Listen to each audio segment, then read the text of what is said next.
J'ai du mal à comprendre qu'au XXIe siècle, qu'il y ait encore des Africains intellectuels, incapables de séparer ce qui est spirituel de ce qui est physique. Nous voyons depuis 20 ans une nouvelle génération d'Africains déconnectés de la réalité, qui rapportent tous leurs malheurs, tous leurs problèmes, toutes leurs difficultés à la volonté de Dieu. Votre cousin meurt de famine et de pauvreté, c'est la volonté de Dieu.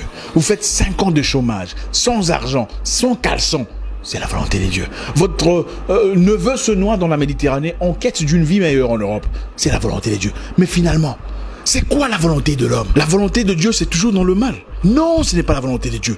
L'Africain noir doit se décider de prendre sa vie en charge, de décider de changer son avenir. Beaucoup de frères noirs ont abandonné leur charge, démissionné de leurs responsabilités, par peur d'affronter la réalité. Les gens préfèrent laisser les choses entre les mains de Dieu que d'avoir le courage, la niaque de dire au gouvernement ouvertement d'arrêter de les tuer. Pendant que le reste du monde progresse, évolue, transcende leur réalité, les Noirs attendent la volonté de Dieu. Votre maman décède à l'hôpital, devant les docteurs, parce qu'elle n'avait pas assez d'argent pour payer les frais d'opération. Vous dites que c'est la volonté de Dieu. Vous ouvrez dans votre pays une entreprise de vente d'allumettes. 2 jours plus tard, des militaires débarquent pour saisir votre stock. Quelque temps plus tard, vous découvrez que c'est un Libanais en effet qui a tout manigancé pour garder le monopole de vente d'allumettes dans votre pays. Et vous dites que c'est la volonté de Dieu.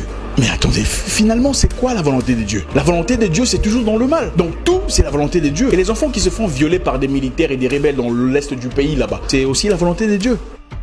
Je refuse de croire que Dieu, dans toute sa bonté, ait créé des enfants pour se faire violer à 2 ans, 4 ans, 7 ans. Les Noirs, arrêtons d'être lâches. La condition de peine, de crise, de douleur, de haine n'est pas normale. Dieu ne t'a pas créé pour te voir souffrir. Les Noirs, prenons courage. Je veux que tu prospères à tous égards comme prospère l'état de ton âme. C'est ça la promesse. Cette mentalité où il faut tout prendre et mettre ça dans le même panier, soi-disant que c'est la volonté de Dieu, est une mentalité des froussards, des trouillards, des peureux, des gens démissionnaires, incapables d'assumer leur choix, incapables de prendre en main leur destinée.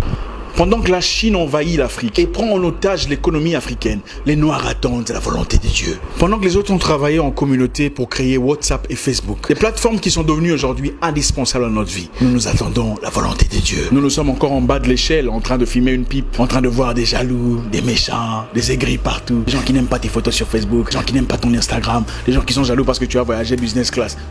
Il est temps de mettre hors business tous ces pasteurs qui vous prêchent la haine entre vous. La haine contre votre famille, cousins, vos amis. Vous n'avez plus de gens avec qui coopérer, plus de correspondants. Personne n'est à votre côté parce que vous êtes ostracisés, mis à l'écart. Toujours votre tante est méchante. Vos cousins sont des sorciers. Votre nièce veut votre peau. Finalement, personne ne nous prêche la...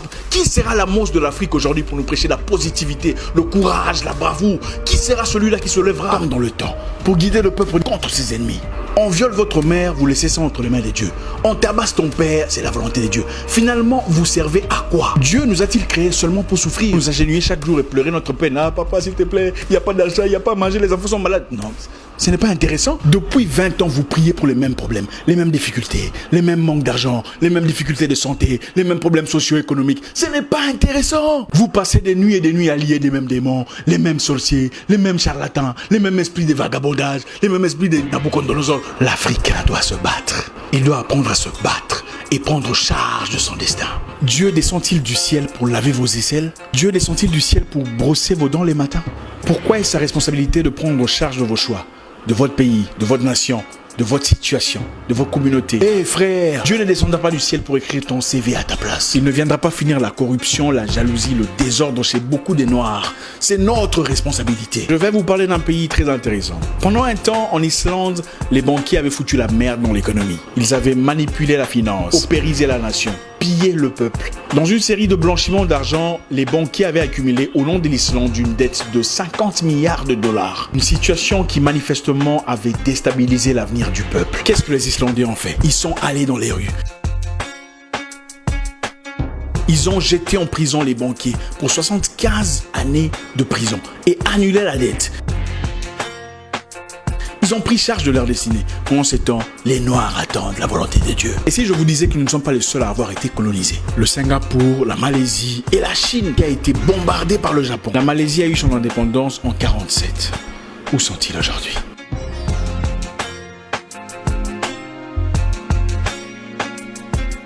Non, l'argent que vous cherchez ne viendra pas seulement de la prière.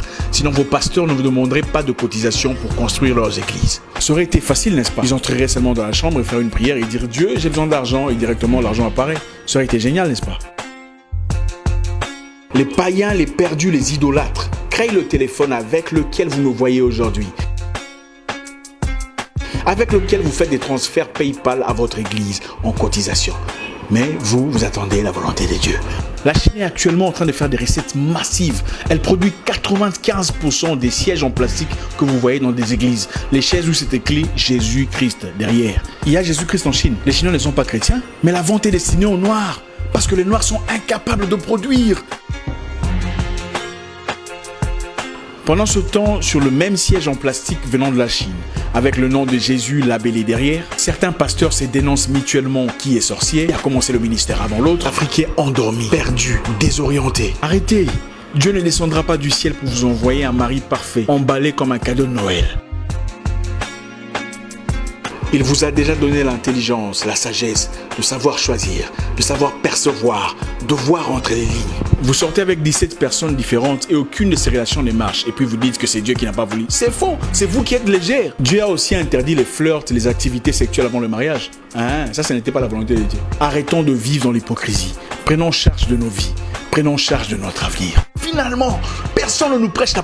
Qui sera la mousse de l'Afrique aujourd'hui pour nous prêcher la positivité, le courage, la bravoure? Qui sera celui-là qui se lèvera? Vous passez des nuits et des nuits à lier des mêmes démons, les mêmes sorciers, les mêmes charlatans, les mêmes esprits de vagabondage, les mêmes esprits de Nabucodonosor. L'Afrique doit se battre. Priez pour le salut de votre âme, mais soyons assez braves pour faire face à la réalité.